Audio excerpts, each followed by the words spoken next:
nerf this.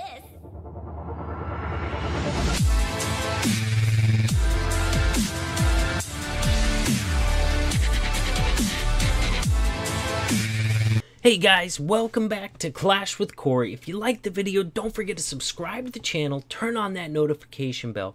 Today I'm bringing you guys another excellent Town Hall 10 Warbase from a recent CWL invite match versus Spartan's Legacy. This is another one that was never 3-starred by a Town Hall 10 in this war. They tried it 3 times with Town Hall 10s before they finally ended up having to dip it with a Town Hall 11 attack. So never 3-starred by a Town Hall 10 in CWL invite. Excellent war base. This one designed by sous chef Kiki.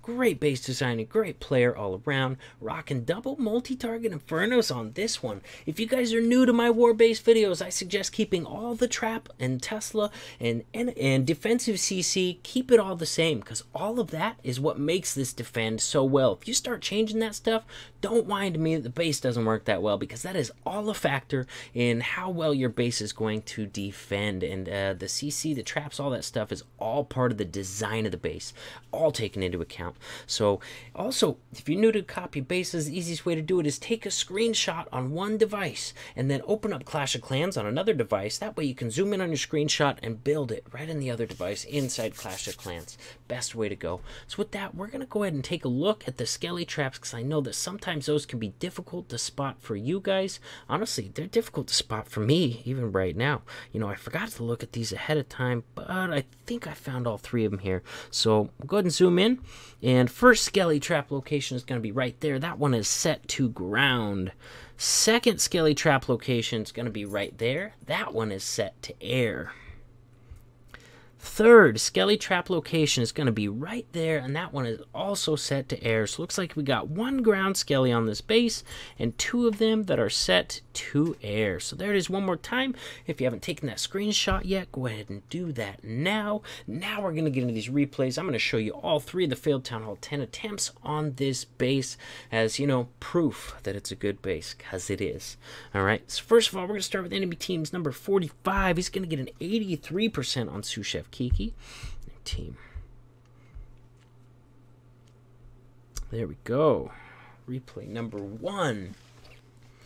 Ooh, coming in with a mass pack attack. Like, what the crap is this kind of attack? Reason he's doing this attack is because those infernos are set to double multi.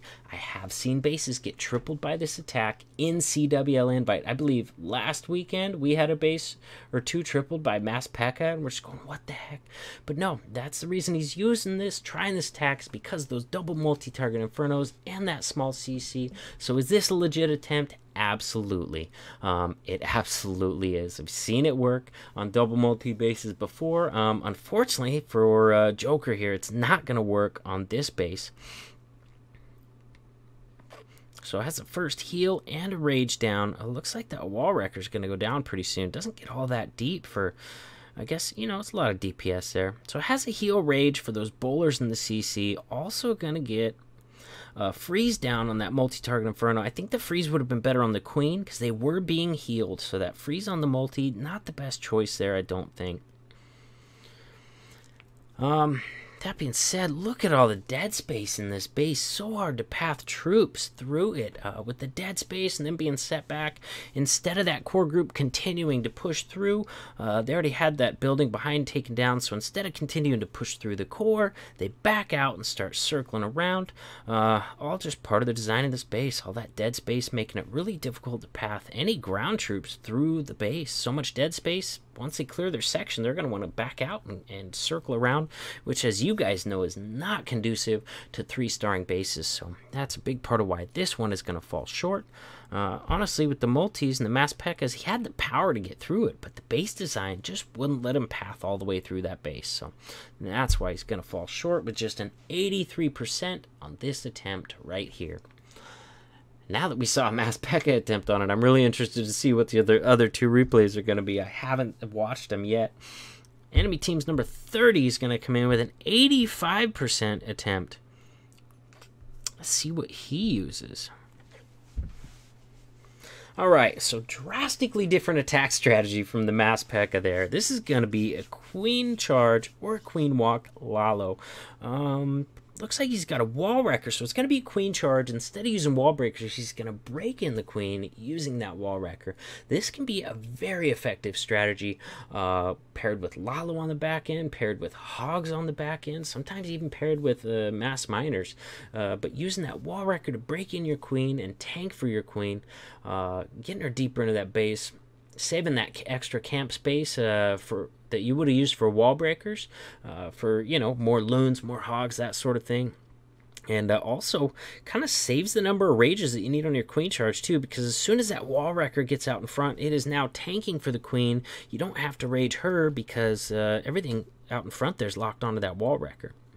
So going to be able to get that small CC taken care of, no problem. Look like a baby dragon, a Valk, maybe a witch in there too, and a wizard and an arch. I didn't see because I can't rewind these replays, but you guys on YouTube, you can rewind a little bit to zoom in and see exactly what was in that CC. So queen charge is going strong. He got nice value out of that. Definitely got some really nice value. Going to get both of the sweepers.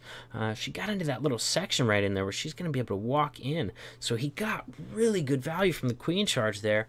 But apparently this base is going to be difficult to Lalo. You want to know one thing that he did not get was the queen. She is on the far back side of that base. He does not have a skelly spell. He was really hoping that his queen would get the defensive queen. And that's probably going to be a big part of why this attack falls short when she got so much other value out of that initial push there. So he's going to start his Lalo from that side. Gonna come in probably kind of heavy with hounds, trying to get that queen with some pups or something. His queen finally does go down, so she is down at this point, and just really trying to Lalo that back end. I'm going to hit ×2. Defensive queen is still in there putting in work. Very difficult to get to from the side that he entered on, obviously, and that is going to spell the end of his Lalo. Not to mention, there's several wizard towers left up. You know, I'm sure there's plenty of red bombs up in that area. We got a multi-target inferno up. All very, very dangerous stuff for loons on the back end. And, you know, with both heroes still being up, obviously Hogs was not a choice for the back end of this base with the push that he got initially. So falls well short there, 85%. That queen is very difficult to get to if you do any sort of a wrecker entry on this base. Now let's look at enemy team's number 20.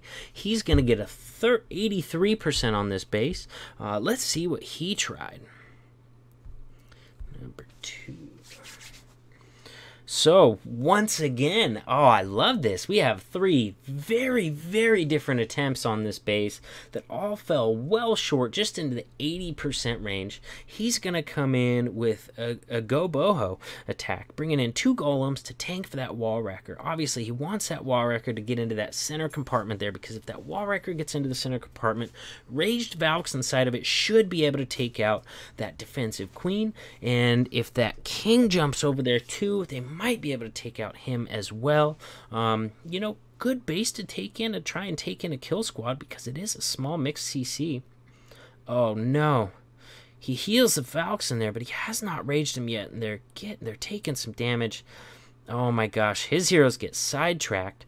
Not enough in the core to draw them in towards those defensive heroes. Once again, the heroes on this base are very difficult to get to with any sort of a wrecker entry, and we were just showed that again for the second time. Falls short, does not get the heroes, and if you don't get the heroes, you're not going to be successful hogging a base. It's just that simple. There's no way you're going to hog a base with both heroes still up and be successful. Sometimes, you know, with the king still up, a lot of times you can get past that. Very rarely can you get past enemy queen being up. Wow, he's got a rage and a skelly spell to get the queen down. I did not see that he had that in his composition, so he does manage to get the queen down. King's going to jump over there too. Are those rage skellies going to take out the king too? They might. They might. Oh my gosh, I did not see that coming. Wow, I wish I would have watched that attack ahead of time so I would have known what was going on. He does get both heroes. He made me eat my words. He had a whole different plan to get those heroes down. With the raged skelly spell, gets both heroes. that being said, there's a lot of traps on the back end of the space. Look at that. We got all the Teslas back there. We got tons of giant bombs, bomb towers, spring traps. So even though he had a plan and he ended up getting both of those heroes with that Rage Skelly, which was brilliant, by the way, there's too many traps on the back end of this base to get the hogs through. They end up leaving up 3 defenses, probably several more trap locations, and trying to get to those last 3 defenses. So even with a very elaborate plan that did account for the heroes, unlike what I was thinking at first, still falls short hogging on this attack. Ends up with an 83% fail on it. So excellent war base, designed by Sous Chef Kiki. Thank you ahead of time for letting me share this with my subscribers, because if you guys are seeing this video published, you already know he gave me permission to do it. That's the only way I publish people's war bases. So shout out to him for sharing it with us, sharing it with you guys. I'll go back, I'll show you one more in case you haven't taken a screenshot yet. We'll enter it in so you have a chance to take that screenshot before I end this video. There you go. There it is. Keep the same traps, keep the same Teslas, keep the same CC, and this base is going to defend very, very well for you as well. Hope you enjoyed the video. I'll see you in the next one. Nerf this!